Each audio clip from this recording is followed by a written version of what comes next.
Law number 11, play sucker to catch a sucker, মানে মূর্খ হওয়ার জন্য মাঝে মাঝে মূর্খ হওয়ার নাটক করুন।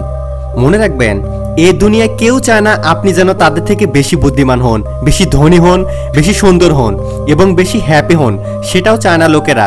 তো এই পরিস্থিতিতে আপনার চালাকি হলো এই যে আপনি তাদের সামনে নিজেকে কম বুদ্ধিমান দেখান, কম ধনী দেখান, কম সুন্দর দেখান এবং কম হ্যাপি দেখান নিজেকে তাদের থেকে। এতে হবে কি, সামনের ব্যক্তি তো আপনাকে সব দিক থেকে কম মনে করবে ঠিকই, বাট এতে কি আপনি চুপচাপ নিজের সমস্ত উদ্দেশ্যকে পূরণ করে নিচ্ছেন আর তারা জানতেই পারলো না। ফাইনালি যখন রেজাল্ট আসবে তখন তারা নিজেরই শর্ট হয়ে যাবে যে আমি তো একে মূর্খ ভাবতাম, গরিব ভাবতাম, কুৎসিত ভাবতাম, দুঃখী ভাবতাম, সে কিভাবে সব কিছুতে আমার থেকে বেশি হয়ে গেল। আর এই কীভাবে প্রশ্নের উত্তরকে খুঁজতেই তাদের সারা জীবন পার হয়ে যাবে। আর এদিকে আপনি তাদের সকলকে পিছনে ফেলে রেসে জিতে যাবেন। মাঝে মাঝে সামনের ব্যক্তিকে বোকা বানানোর জন্য নিজেকে বোকা সাজতে হয়। চায়নায় একটি প্রচলিত কথা আছে যে যদি বাঘকে ধরতে চান তাহলে শূকর হওয়ার নাটক করতে হয়।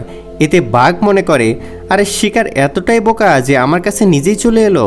কিন্তু একজন শিকারী জানে যদি বাঘের শিকার করতে হয় তাহলে আমাকে শূকরের মতো বোকা হতেই হবে। যারা নিজেকে সবসময় বুদ্ধিমান দেখানোর চেষ্টা করে তারা কোনো ব্যাপারে একটু থেমে 1 মিনিট বিচার করে তারপর অ্যাকশন নেয় না। তারা ইনস্ট্যান্ট ডিসিশন ও ইনস্ট্যান্ট অ্যাকশন রুলকে ফলো করে। আর আমাদের দেশেও প্রচলিত আছে যে কাজের সময় গাধাকেও বাপ বানাতে হয়।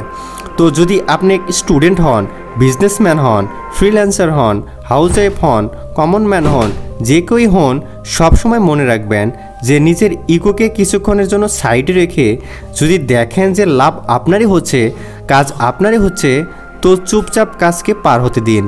সেখানে ইন্টারফেয়ার করার কোনো প্রয়োজন নেই, সেখানে বোকা সেজেই থাকুন। আর যদি কোনো দিন বড় কাজকে কাউকে দিয়ে করিয়ে নিতে চান তো সামনের ব্যক্তিকে ময়ে চড়াতে থাকুন যতক্ষণ না নিজের কাজ হচ্ছে। আপনার গদগদ সুনামে যেন তার মন ভরে যায়, এমন ভরে যায় যে সে নিজেই যেন আপনার কাজ করে দেয়। হ্যাঁ, মই চড়িয়ে দিয়ে এখানে আমি মই টেনে নিতে বলছি না। এই ভিডিওটিকে দেখার পর গুগলে গিয়ে সার্চ করবেন অপসাম অ্যানিমাল। এই প্রাণীদের মধ্যে একটি দারুণ কোয়ালিটি আছে। যখনই এরা নিজের শিকারী পশুকে দেখতে পায় তখনই এরা মারা যাওয়ার নাটক করে। ছোট এবং কিউটি প্রাণীটি যখনই দেখে যে কোনো পশু তার শিকার করতে আসছে তখনই তারা মরে যাওয়ার অ্যাক্টিং করে। আর এই মূর্খতার কারণে শিকারী পশু মনে করে আরে এ তো মারা গেছে, কি আর খাবো একে। কিন্তু সেই শিকারী তো আর জানে না যে এই ছোট্ট বয়পাদরে বোকা প্রাণীটি এত বড় ছল করতে পারে। একজন বুদ্ধিমান ব্যক্তি মূর্খ ব্যক্তিদের থেকে যতটা দূরে থাকার চেষ্টা করে তার থেকেও 100 গুণ একটা মূর্খ ব্যক্তি বুদ্ধিমান ব্যক্তি থেকে দূরে থাকে।